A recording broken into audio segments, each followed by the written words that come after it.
As we do this video analysis on Babe Ruth, it's important to realize that in 100 years of baseball, you're going to find his mechanics very consistent with the high-level swings of today.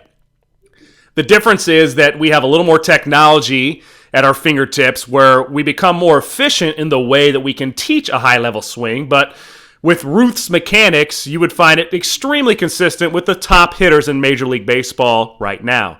Starts in a narrow stance, which was pretty common for the era, feet inside the shoulders, which will increase his momentum out into his hitting position, which you'll notice in a little bit as we get into rotation.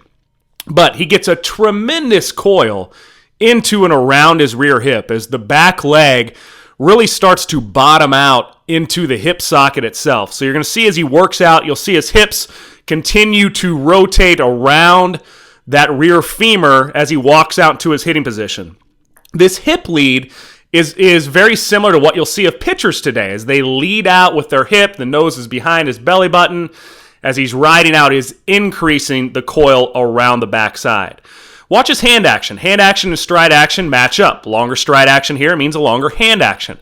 That tilt away is very consistent with some of the drills that we do in teaching whip of the swing. It's going to increase his whip, and that tilt away is going to take him right back into his scap pinch in just a second. This is going to ensure with a longer hand action that the lower body begins to fire ahead of the upper body. Here you see the scap clamped as he pulls back with that rear elbow. The back shoulder blade is now pinched to the spine, and this takes him into his hitting position. Again, very consistent with what you'd see of any hitter today. You'll notice his hands are a little further back, almost to an armbar position. That's not the end of the world there. And his hands launch a little lower, which was also very consistent of the time.